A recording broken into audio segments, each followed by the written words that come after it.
बच्चों, कैसे हैं आप सभी? मुझे आशा है आप सभी अच्छे और प्रसन्न होंगे। चलिए आज हम पढ़ते हैं पाठ 15 ए विकारी शब्द। करते हैं इस पाठ की शुरुआत। पिछले अध्यायों में आपने पढ़ा कि संज्ञा, सर्वनाम, विशेषण और क्रिया में लिंग, वचन तथा कारक आदि के कारण विकार आ जाता है। इन्हें विकारी शब्द कहते हैं। लेकिन अब आप इस अध्याय में ऐसे शब्दों के बारे में पढ़ेंगे जिनमें किसी के कारण विकार नहीं आता। प्रत्येक स्थिति में ये जो के क्यों रहते हैं, इन्हें अविकारी शब्द कहते हैं। अविकारी शब्द वे शब्द होते हैं जिन पर लिंग, वचन, कारक का कोई प्रभाव नहीं पड़ता, अर्थात उनके रूप में कोई परिवर्तन नहीं होता। अविकारी शब्द 4 प्रकार के होते हैं, जैसे क्रिया विशेषण, संबंध बोधक, समुच्चय बोधक और विस्मय आदि बोधक अव्यय। ठीक है, चलिए सबसे पहले हम पढ़ते हैं क्रिया विशेषण। ये शब्द क्रिया या क्रिया विशेषण की विशेषता बताते हैं।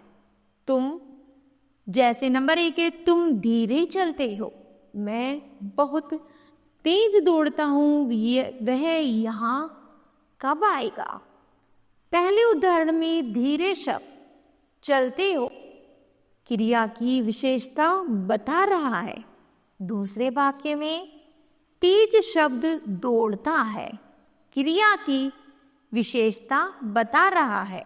और बहुत शब्द तेज क्रिया विशेषण की विशेषता बता रहा है। तीसरे वाक्य में कब शब्द आएगा क्रिया की विशेषता बता रहा है।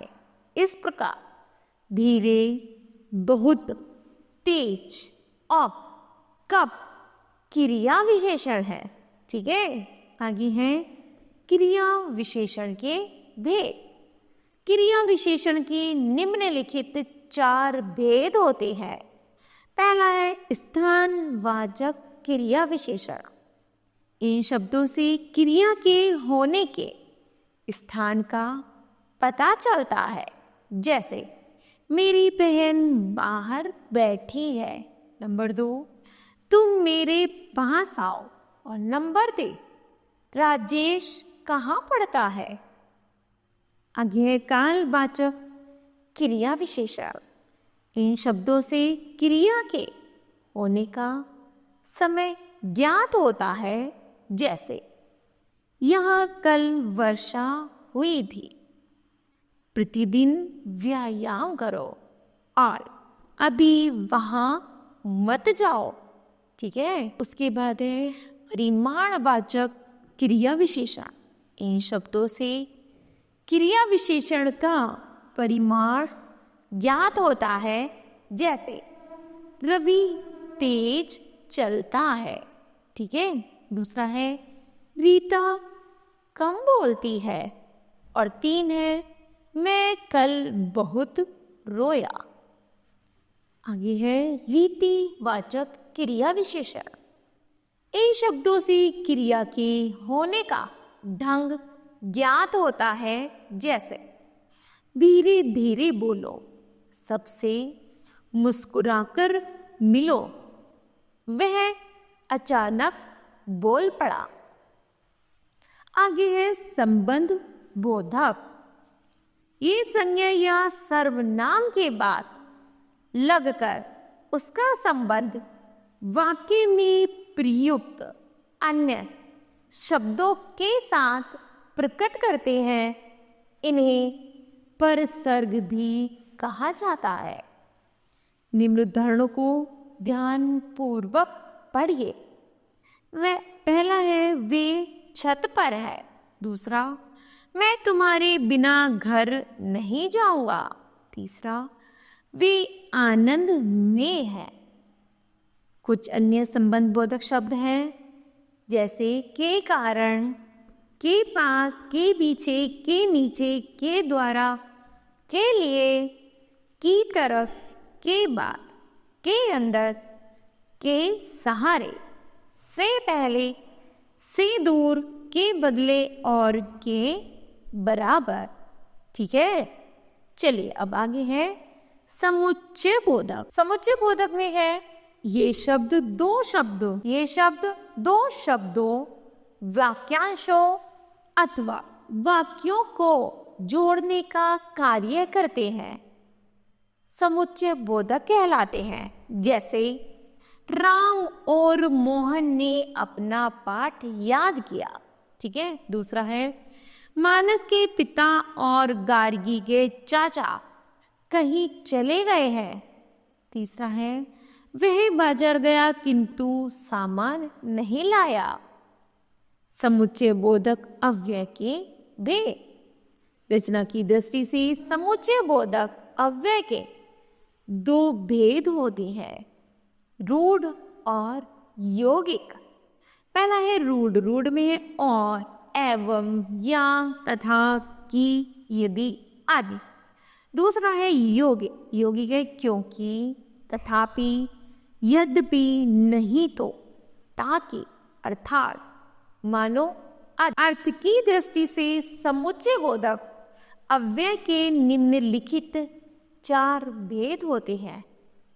पहला है संयोजक। संयोजक के दो शब्दों, वाक्यांशों को एकत्रित करने वाले समुच्चय बोधक अव्यय संयोजक कहलाते हैं। जैसे और, तथा, एवं, फिर आदि। दूसरा है मोहन और, आगे है मोहन और रवि खेल रहे हैं। तीसरा, मीरा तथा गीता ने खाना खा लिया। ठीक है, आगे है वियोजक। अपने द्वारा जुड़ने वाले दोनों या एक का त्याग करने वाले समुच्चय बोधक अव्यय को वियोजक कहते हैं। जैसे मोहन अथवा सोहन ने यह कार्य किया है। दूसरा है या तो तुमने या तुम्हारे भाई ने मेरा बटुआ चुराया है। ठीक है, फिर है परिणाम सूचक शब्द। जिस समुच्चय बोधक अव्यय से परिणाम सूचित होता है उसे परिणाम सूचक कहते हैं। पहला है तुम मेरी बात नहीं टालोगे इसीलिए मैं यहाँ आया हूँ। फिर है मैं मुसीबत में हूँ अथा तुम्हें मेरी सहायता करनी चाहिए। ठीक है, आगे है कारण सूचक में जिस समुच्चय बोधक अव्यय के कारण सूचित होता है उसे कारण सूचक कहते हैं। पहला, तुम्हारा कोई विश्वास नहीं करता क्योंकि तुम बहुत झूठ बोलते हो। आगे आज विद्यालय में अवकाश था इस कारण वह यहाँ नहीं आया। ठीक है, आगे है विस्मय आदि बोधक अव्यय। ये शब्द शोक, करुणा, हर्ष, आश्चर्य, दुख आदि भावों को प्रकट करते हैं।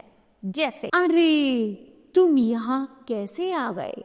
दूसरा, वाह क्या बात है। तीसरा, छी छी दूर हटो। विस्मय आदि बोधक अव्यय के भेद। विस्मय आदि सूचक शब्द हैं जैसे अरे, सच, क्या। शोक सूचक में से उफ, हाय, आहा, ओहो आदि।